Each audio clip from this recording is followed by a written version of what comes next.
We begin with this. Once again, the Army is asking why. After shooting at Fort Hood, Texas, investigators say an Iraq War veteran killed 3 people yesterday, then committed suicide. 16 other people were hurt. It is the second deadly attack by a Fort Hood soldier in the last 5 years.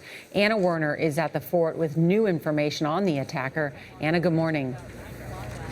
Good morning. Sources confirm the shooter's name as 34-year-old Ivan Lopez. Now, although military officials will not confirm that name, we do know that he served 4 months in Iraq in 2011 and had only recently been transferred here to Fort Hood. We also know that he was under diagnosis for post-traumatic stress disorder. Army officials say the gunman entered a medical building shortly after 4 p.m. carrying a .45 caliber Smith & Wesson.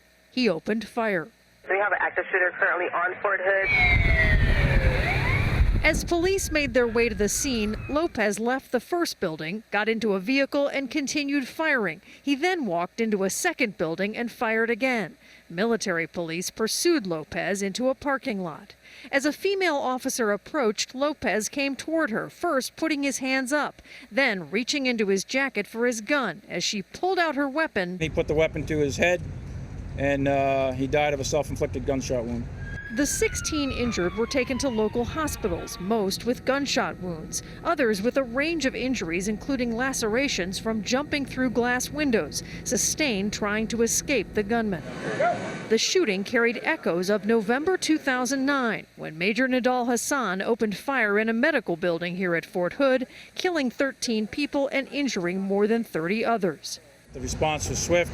At a press conference Wednesday night, Lieutenant General Mark Milley praised the work of his team and the female officer who confronted the suspect. General, how would you describe what she did today?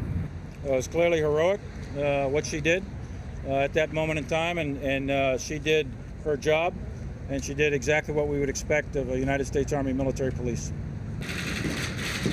President Obama, who eulogized the victims of the 2009 shooting, addressed the Fort Hood community Wednesday night.